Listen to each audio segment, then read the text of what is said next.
아, 참 벚꽃도 멋있고 우리 동네는 복숭아꽃도 예쁘게 피고 색깔도 아름다운데 참 올봄은 좀 을씨년스러운 봄입니다. 에, 참 친구들 만나서 커피 마시고 이야기하고 이렇게 마음 놓고 숨 쉬고 하던 때가 참 아쉽다, 그립다 하는 생각을 해봅니다. 그래서 우리가 속히 우리의 삶 속에 이 평안이 임하고 우리 또 믿음 생활도 참 마음 놓고 기도하고 찬송하고 말씀 듣고 모여서 성도의 교제를 나누고 하는 것이 참 아쉽다, 그립다 하는 생각을 해봅니다. 오늘도 또 역시 우리는 하나님 말씀에 의해서 살아야 되니까 하나님 말씀을 가지고 나누어 보고자 합니다. 우리 마태복음에 보면 구하라, 찾으라, 두드리라 하는 마태복음 7장 7절에서 11절까지 말씀이 있습니다. 그래서 거기에 보면 참 아주 친절하시게 우리 가족의 관계를 들어서 말씀하시기를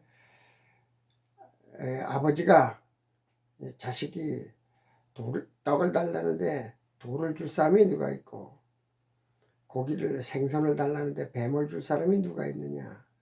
아주 알아듣기 쉬운 그런 말씀을 하셨습니다.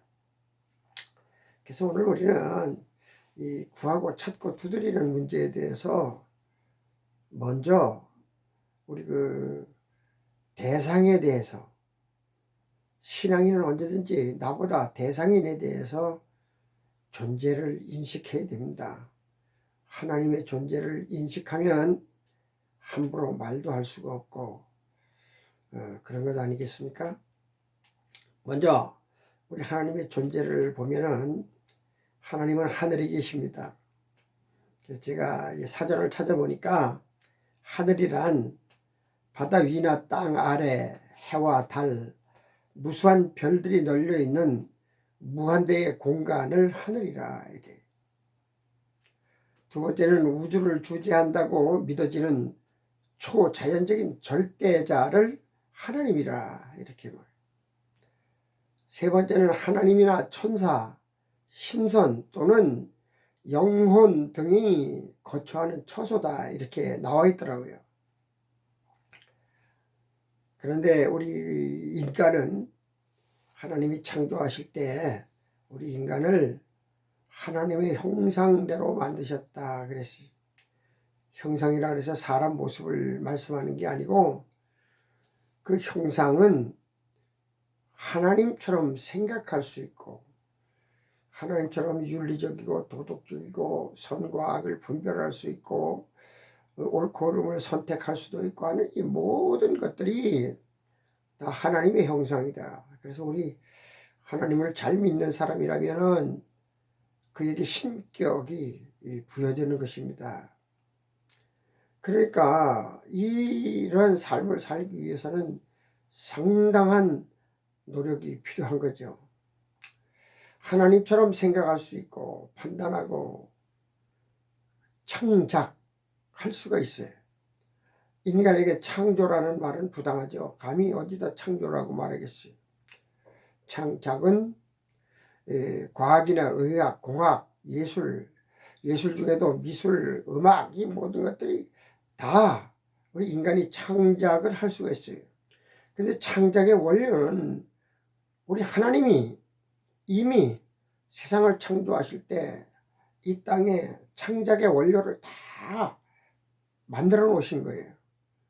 과학자가 무엇을 하나 만든다고 해서 그 사람이 그 과학의 물질을 만들어서 어떤 형체를 만드는 것이 아니고 이미 있는 물질을 찾아내고 발견해서 그것을 조합해서 어떤 물체를 만들고 의학도 마찬가지고 의학 박사가 약을 만드는데 의학 박사가 약을 만드는 게 아니잖아요. 이미 있는 그 모든 자료를 찾아내서 즉 하나님이 창조해내신 그 창조물 속에서 원자, 분자, 입자 이런 것들을 인간이 찾아내서 섬세하게 찾아내서 조합을 이루는 것 뿐이지 인간이 창조를 하는 건 아니지 않습니까? 왜 이렇게 장황하게 우리 그 신앙의 대상이신 하나님에 대해서 말씀을 드리고 있느냐? 우리는 인간이 그분을 믿을 때 그냥 무조건 하나님 이렇게 믿는 게 아니고 그분의 존재의 속성이나 우월성, 전지성, 전능성 이런 거를 알게 될 때에 머리가 숙여지고 내가 그 하나님 앞에 삶을 정확하게 살 수가 있고 하나님이 요구하는 윤리적이고 도덕적인 거룩한 사람으로 살 수가 있기 때문입니다.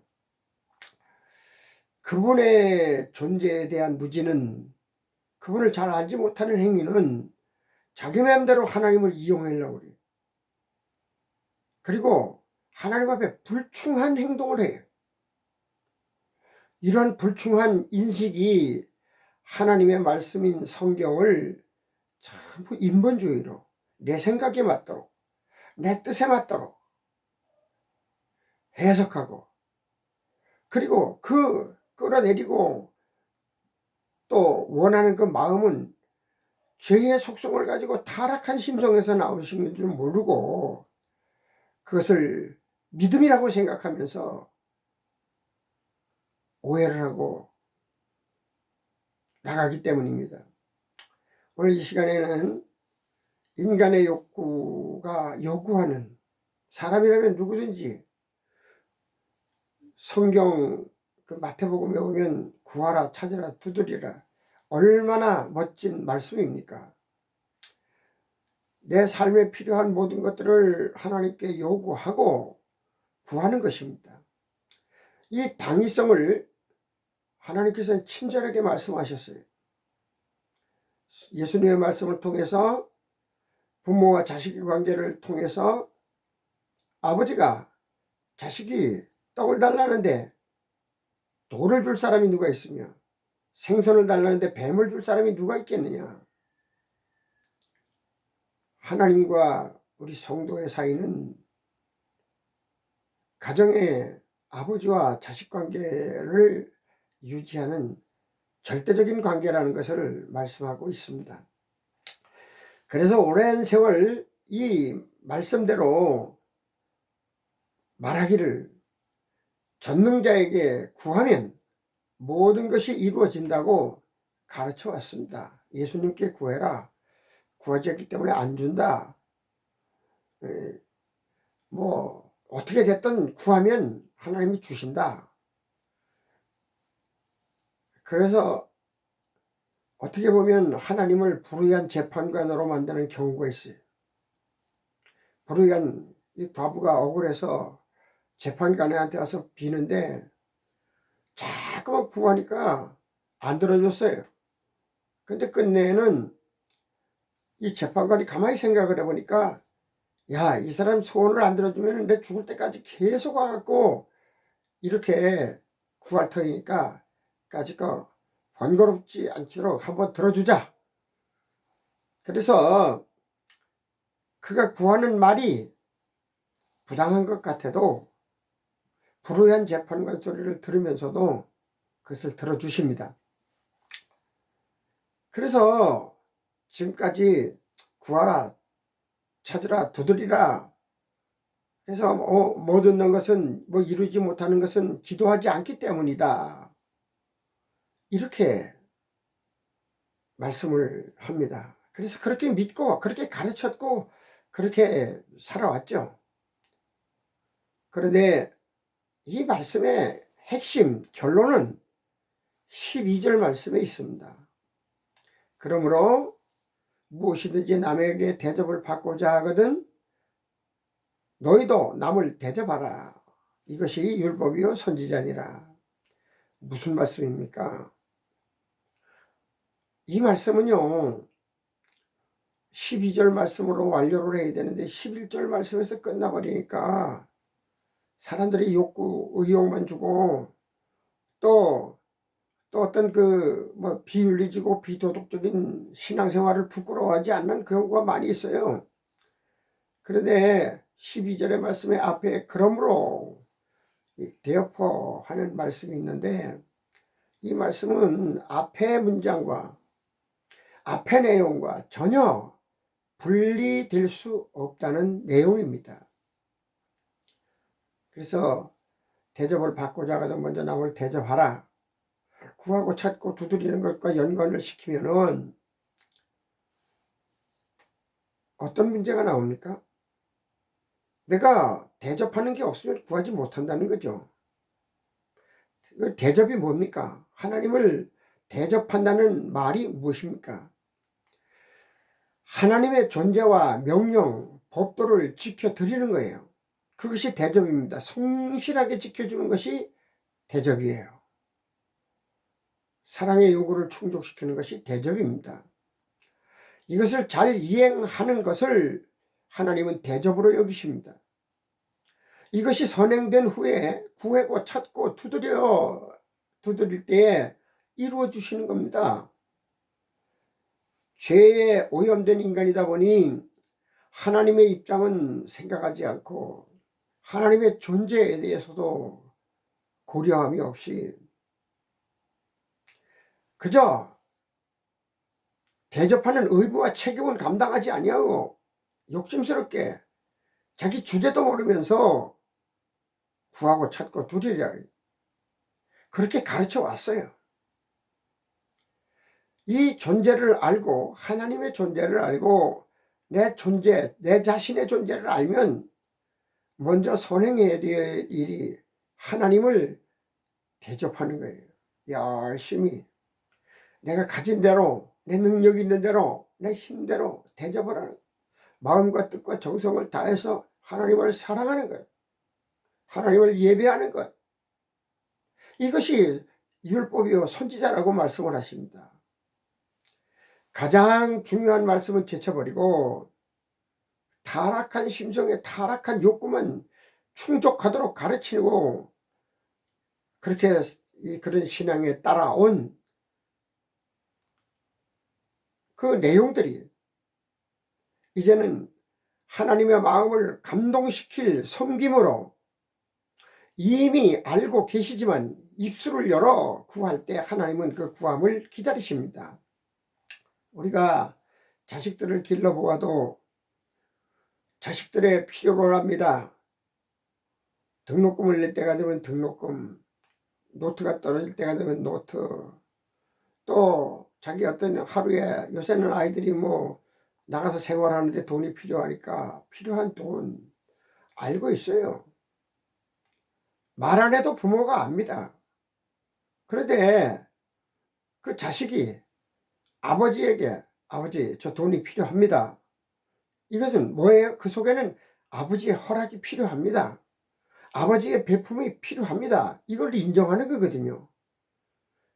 그래서 아버지에게 그것을 원할 때 아버지는 이미 알고 있던 거니까 베풀어 주겠죠. 그리고 그 부탁에 쾌히 응해 줍니다. 구하고 찾고 두드리는데 응해 줍니다. 아버지는 계시는데 입도 안 벌리고 아버지는 계시는데 자기의 어떤 그 필요를 말하지 않으면 그것은 곧 뭡니까? 아버지의 권위를 무시하는 거예요. 아버지의 존재를 무시하는 거예요. 그래서 이렇게 되면은 아버지가 주고 싶어도 그 입으로 말 안 하니까 말 안 하는데 주는 건 그렇잖아요. 그래서 이렇게 입을 벌려서 말을 한다는 자체는 하나님에 대한 그 존재, 이것이 충분한 지식적인 걸 가지고 말할 때 진실한 구함을 할 수가 있는 겁니다. 그 하나님을 알기 때문에 아무거나 막 구하는 게 아니에요. 뭐 이거 해주세요, 저거 해주세요. 하나님의 말씀에 그 대접을 잘하는 사람은 꼭 필요를 따라 말할 수가 있어요. 의무를 다하지 않는 자에게 구하고 찾고 두드려서 이룬다 해도 그것은 부끄러운 성취예요. 하나님은 자기 자녀이기 때문에 주기는 주지요. 그러나 흔쾌한 줌이 아니죠. 존귀하신 하나님을 내 타락한 심령에 맞추기보다 그분의 요구에 합당한 섬김으로 아버지와 아들의 온전한 복을 받는 것, 이것이 중요하지 않습니까? 평상시에는 하나님이 계시는지 안 계시는지, 신앙이 있는지 신앙이 없는 사람인지 그렇게 살다가 자기가 필요할 때에 원하는 대로 구하고 찾고 두드린다면 그것은 하나님을 땅으로 끌어내리는 행위예요. 존귀하신 하나님을 땅바닥으로 끌어내리는 행위예요. 자기의 욕심만 채우는 어리석음이 없어야 할 것입니다. 예전에 신학교 다니는데요, 어느 집회, 저기 천마산 집회를 갔는데 친구 전도사님들하고 8명이 갔어요. 근데 목사님이 특강 시간에 특강을 하는데 그런 말을 하더라고요.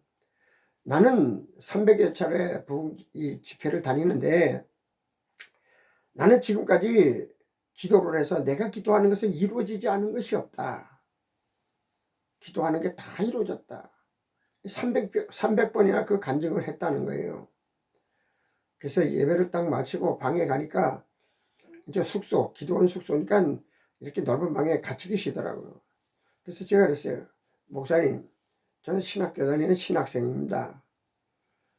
그런데 목사님이 말씀하시는 것이, 목사님이 원하시는 건 하나님이 다 이루어주셨다. 이러니까 나는 하나님이 목사님을 위해서 계시는 분으로 알고 들려요. 그랬어요. 하나님이 목사님의 종입니까? 그랬어요. 그래서 저는 더 이상 말씀을 들을 그 마음이 없습니다. 그래서 오늘 내려가겠습니다. 이러고서 내가 내려오니까 친구들도 다 내려오는 거예요. 이렇게 하나님을 땅으로 끌어내리는 행위, 지가 원해도 하나님 보시기에 합당치 않으면 안 이루어주는 것이지, 그렇게 교만한 마음을 가지면 안 되잖아요. 자기의 필요만 하나님으로 채우려고 하는 그런 욕심은 안 되는 것입니다. 존귀하신 하나님 앞에 나의 신앙의 자세를 바로 잡는 옷매무새를 다듬고 새롭게 주님 앞에 서서 새롭게 하나님 앞에 믿음으로 성결하고 거룩한 윤리적이고 도덕적인 믿음의 자세로 나가기를 위한 도전이 우리에게 있으면 참 좋겠습니다. 긴 시간 감사합니다. 여러분의 행복을 빌어드립니다.